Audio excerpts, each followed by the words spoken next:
بله تماشاوان هیجان هاجی از برای خوب بدم باجار قامشلو جمعیوانی خواب برز محسن طاهر اندام پولیتبوریا پارتیا دموکراتا کردستان سوریه دم باش ما مستا محسن سپاس جبو باشتر بوناته بخوازن تجمع بحث بکی اف جیوین و اف هفدیتن لسر داخوازا وبون یان لسر داخوازا پارتین کوم پیرا جویابون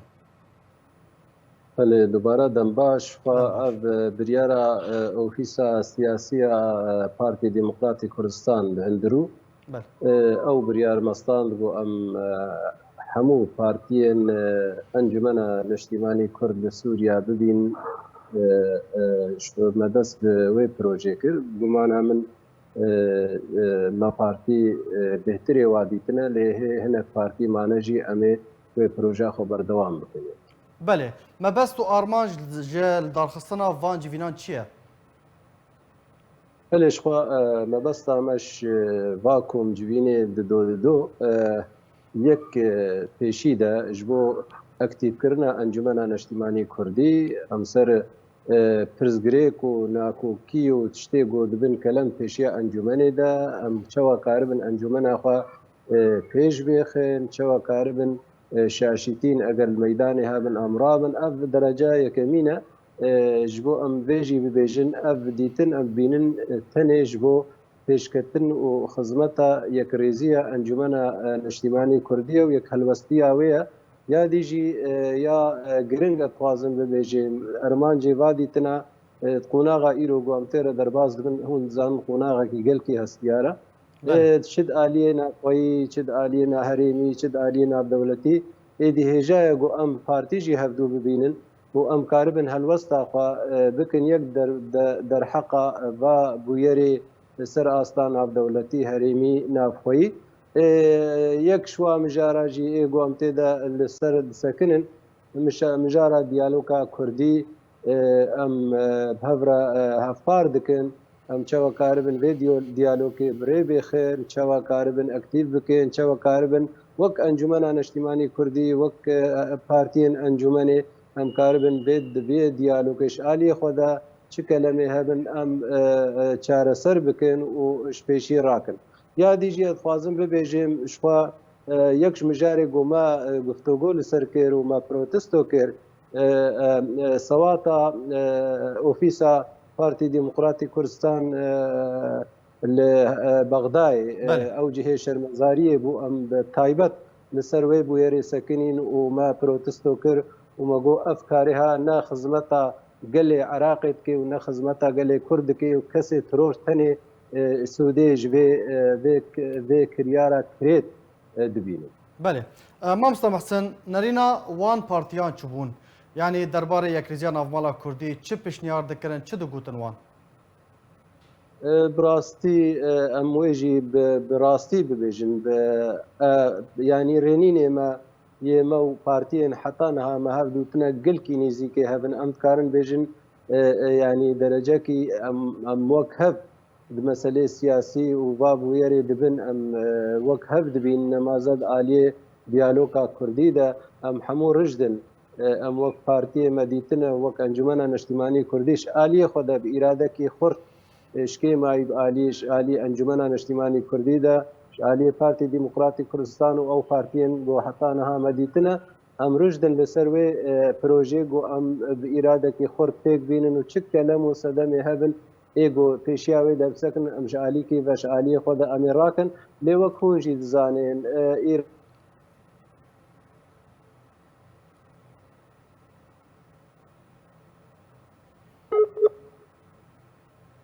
ما مصطفى محسن اگر تو دنگی متکی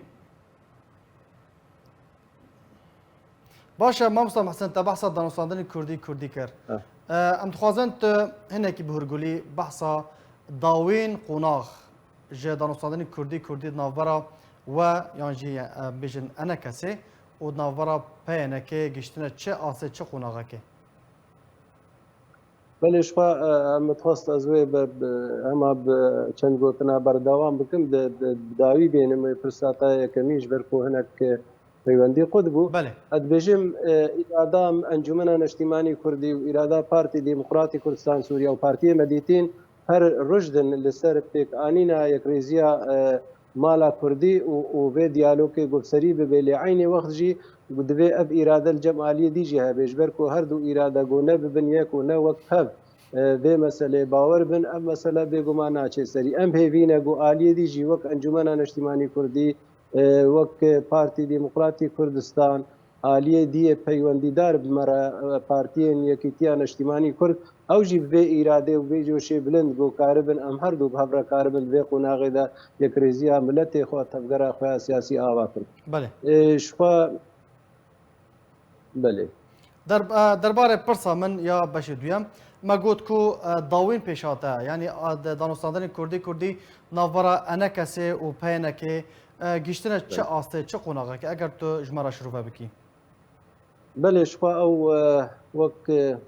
اتخوازم ببیجم سر يعني مسألة بروجه سياسي يعني او بداوي بوا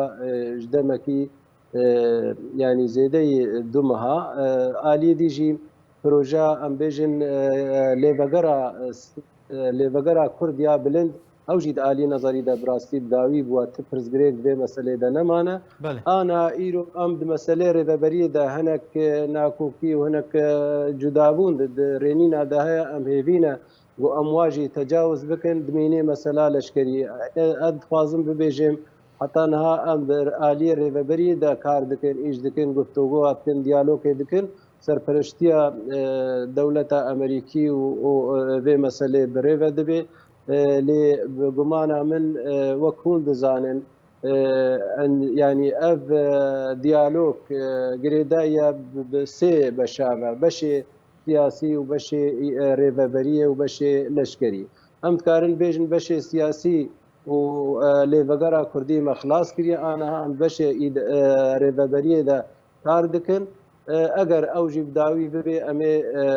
امي هرن بشي لشكري وهيك اخي ام كارن ببيجن اگر ما بداوي اني ام كارن ببيجن ما اتفاقا قامش له ما بجي بجي بله داوين برسيار ما محسن پلانا و دروژن بیده اونه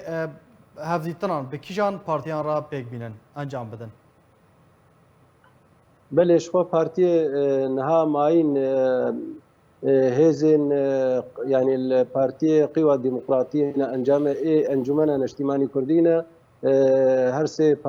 هر سه بشي البارتينا هر وصا بارتيات تيار الحرية الكردستانية أب بارتيجو ما نديتين أمي هول بدن دمي بيدا أمي وا بارتياجي ببين دوما هيكا ديتني مي دو بارتيا أنجمن رتين لي أب ديتن دوا ديتن هذا قالك يعني بداخواز با بارتيا هابون جو أب ديتن بردوام ببين أب ديتن أم نتني ديتنكي تني بكن وأم بسكنن ابدي تني دو وكنا برا موضوع بارتيا دا اگر دوري بن اگر بردواميا وهبي بيتر كبد من خدمتها انجمن اجتماعي كردي ويكيتيا هلوستا سياسيه انجمن اجتماعي كردي بيتر به هلوسته ام نزي هبدود بينن بافرد شوبينن او دبي سدم جو ام فرز غريك سياسي اگر هبن پیش روجه دا تجاوز آواد بجبر کو دیتن سوداوي أبغو أم هالوسط خويا سياسي حموقنا غادا أم بكن يك در حقا مسألة خوي وهريمي وناب دولتي دا أف قلتي جرنجا أجر هالوسط ما سياسي يكبي وأمي سودي ببين سر حمو آستا ويا ديجي أو ببي جهة جيجرتنا أنجمنا اجتماعي كردي وهالوسط ويا سياسي جمانا من وي يك هالوسط بي يك خطاب بي يك وتار بي أف سودي غادي تنانا وأم رشدن جيجو ام بادي تنا بردوامي بكن اديسا دوباره بيجم بلا بيفهم كن اب ديتني دو يعني نابرا ما حمو بارتي انجمن اجتماعي كردي دا جبو تني جبو يك ريزي ويك پیشکتنا انجمنی جبو یک يعني یکیتیا هالوسط سیاسیه و ام چوا کاربن انجمن اخوا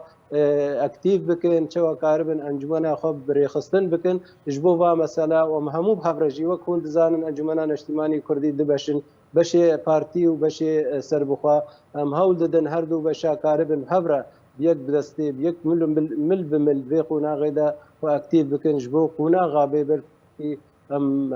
هلبت دزان اگر شراكه شي بمبدا الشراكه وكنا برامه وبارتيه الاجتماعي كرد